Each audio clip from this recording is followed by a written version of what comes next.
Hello, my name is Victoria McCrae. I am currently in the RN to BSN program here at Moravian College. I also work full-time as a registered nurse at St. Luke's Hospital, so I chose to do my Change Initiative project on mandating nurse-to-patient staff ratios. This presentation is going to identify and demonstrate how state government regulation of safer nurse-to-patient staff ratios will benefit improved patient outcomes as well as overall nurse satisfaction. The objectives for this change initiative are to create safer nurse-to-patient ratios to prevent adverse patient outcomes, which will also lead to a decrease in hospital costs due to readmissions. This will also discuss how lower or safer nurse-to-patient ratios will improve nurse job satisfaction, decrease workloads, and prevent burnout. Some statistics I have shown here, what's currently going on in the United States legislation. So mandatory nurse-patient ratios became law in California in 1999 with the passage of California Assembly Bill 394, which mandated minimum specific and numerical nurse-patient ratios in hospitals. Pennsylvania currently has introduced legislation that would mandate ratios along with 12 other states. I also wanted to just show here these identical bills were introduced to New Jersey legislation to call for specific minimum nurse-patient ratios.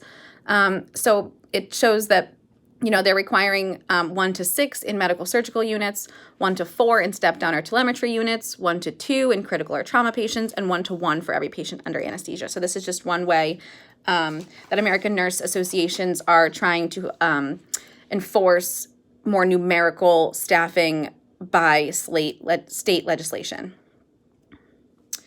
So the data and research that I've found in relation to safer nurse-to-patient ratios. So on the patient aspect side, so the Center for Medicare and Medicaid Services have identified 8 conditions that are considered sentinel events or never events in healthcare.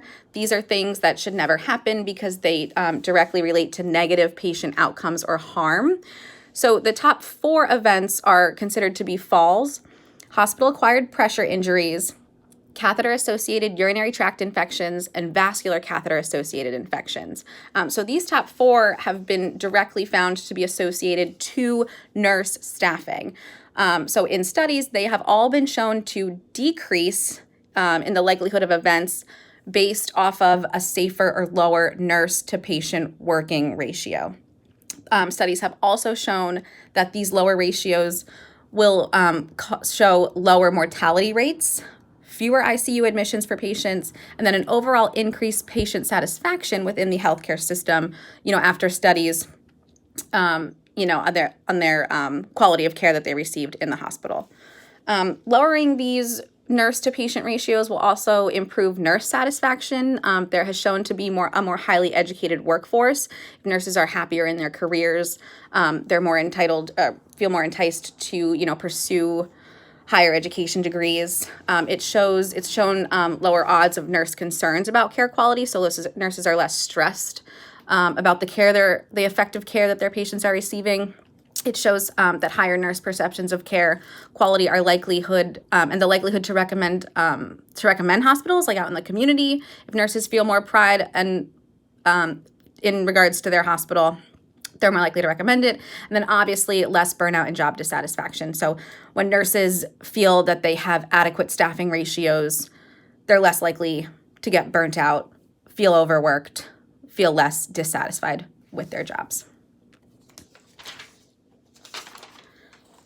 With this slide, I'm going to discuss some disadvantages or contradictory ideas in allowing the state legislation to mandate nurse-patient ratios. So the issue with state legislation creating these specific numeric ratio laws is that it doesn't really take into account multiple factors specific to individual hospitals. So things like patient acuity, which is how sick or well a patient is, how long their treatments take. We try and base the nurse-to-patient ratio off of acuity of the patient, and if a state would overall regulate this, it would cause some discrepancy throughout the hospital systems. So also like unit dynamics, whether or not, the role of the charge nurse is to care for patients or not, how the nurse leader manages the units. Sometimes there are physician preferences that come into play that would affect how many patients a nurse has or cares for. varying technologies on the units of the hospitals, and then the use of ancillary or nurse assistant staff. So I also found that no real evidence has shown that these numerical ratios really are shown to be effective or provide any better patient care. So overall, the studies have shown that direct correlation with poor staffing and adverse patient outcomes. So the debate is whether or not state or federal legislation should mandate nurse-to-patient ratios, or if specific hospitals and healthcare systems should handle the regulating. So the real question is who should do it? Do we take into account all of this data that suggests that patients have better outcomes with lower ratios, but then also if the state is mandating it, how do individual hospitals work around that regulation? Then I also wanted to touch on what is necessarily considered unsafe or poor staffing. How can one hospital setting say that 1:8 is a perfectly acceptable ratio, while another agrees that 1:4 on a medical surgical unit is acceptable? And that is what I have for my Change Initiative project on lowering the nurse-staff-patient ratios.